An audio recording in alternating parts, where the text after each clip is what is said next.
స్పెషల్గా చెప్పాలి అంటే బేసిక్గా టీం వర్క్కి చాలా మంచి నిదర్శనం అండి ఈ స్టోరీ. మోర్ దెన్ 1 ఇయర్కి పైగా పరిశోధన రీసెర్చ్ చేసి అర్థశాస్త్రం మీద, ద్రవ్యశాస్త్రం మీద రియలీ ఫ్యాక్చువల్ ఇన్ఫర్మేషన్ని తీసుకుని సినిమా తీయడం జరిగింది.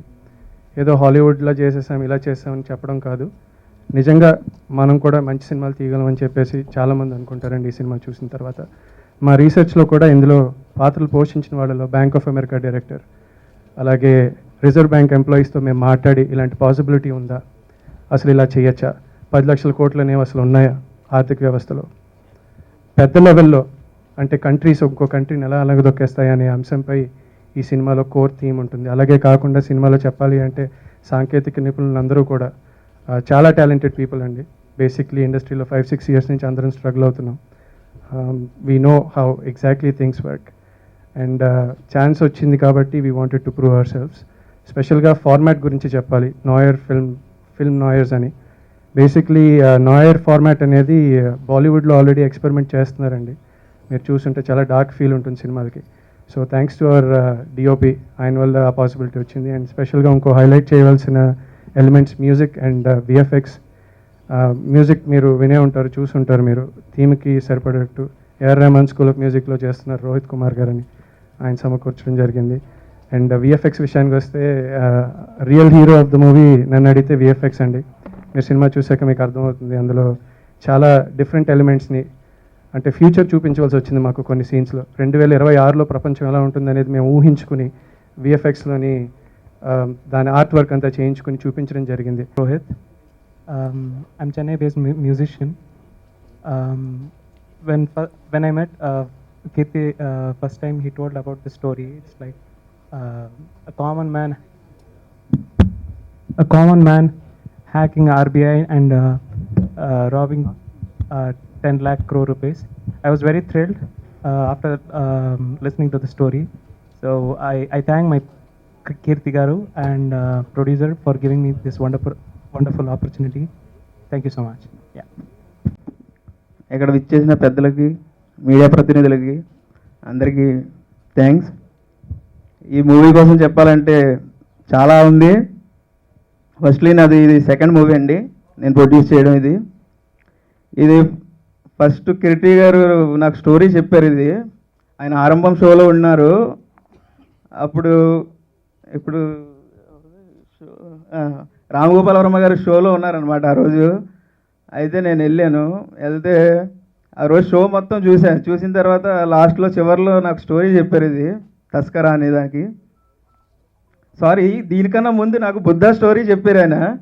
అంత బడ్జెట్ మేము భరించలేము కదండి అంటే, సరే అండి అని చెప్పేసి ఈ తస్కరా ముందు చేద్దాం, బుద్ధ నెక్స్ట్ చేద్దాం అని చెప్పేసి ముందు ఈ తస్కరా చేయడం జరిగింది.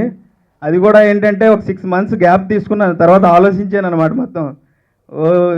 అసలు ఎక్కడ చూసినా కూడా ఇంటి చెప్పిన కాన్సెప్ట్ అయితే నాకు ఒక 10 సార్లు చెప్తే కానీ నాకు అర్థం అవ్వలేదు మొత్తం అంతా. అసలు ఏంటి, అసలు ఎకనామికల్ కోసం అంతే ప్రతి ఒక్కడు చూడవలసిన మూవీ అండి ఇది. ప్రతి ఒక్కడు అర్థం ఫస్ట్ అయితే మేము అనుకున్నాం మల్టీప్లెక్స్ మూవీస్కి అనుకున్నాం ఫస్ట్.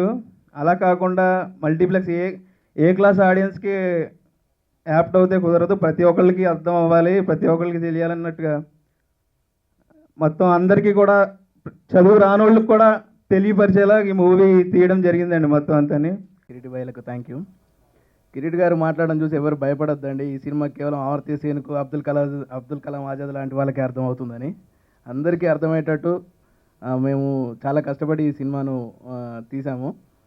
అండ్ ఈ సినిమాకి వర్క్ చేసేటప్పుడు జరిగిన ఒక చిన్న కన్వర్జేషన్ చెప్తాను. మా ఫ్రెండ్ అడిగాడు, ఏ సినిమాకి వర్క్ చేస్తున్నారు శ్రీనాథ్ అంటే, ఇట్లా తస్కర సినిమాకి చేస్తున్నాను లిమిటెడ్ బడ్జెట్లో డిఫరెంట్ కాన్సెప్ట్తో అని అంటే, తను అన్నాడు, ఏంట్రా కమర్షియల్ సినిమాలన్నీ తుఫాన్లా విజృంభిస్తుంటే మీ చిన్న సినిమా డిఫరెంట్ కాన్సెప్ట్ ఎవరు చూస్తారు అంటే, నేను తనతో చెప్పాను, అరే నువ్వు గ్రౌండ్లో నిలబడ్డావు, సడన్గా తుఫాన్ వచ్చింది, నువ్వు ఎలా ఫీల్ అవుతావురా అంటే, కొంచెం దుమ్ముదులు వస్తుంది కదా, ఇరిటేట్ ఫీల్ అవుతాను అంటాడు.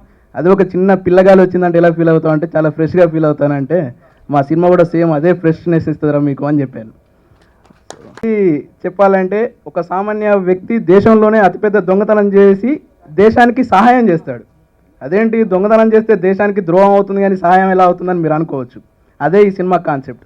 ఉదయం లేచిన దగ్గర నుంచి సినీ పరిశీలకులు, విశ్లేషకులు, విమర్శకులు రొటీన్ సినిమాకి భిన్నంగా ఒక కొత్త కాన్సెప్టు, నవ్యత, నూతనం, ఒక టిపికల్, ఒక వెరైటీ ఇంతవరకు రావటం లేదు, ఎవరూ తీయటం లేదు అని ఎప్పుడూ మనం చూస్తూనే ఉంటాం, పత్రికల్లో వాటిల్లో మీడియాలో వింటూనే ఉంటాం.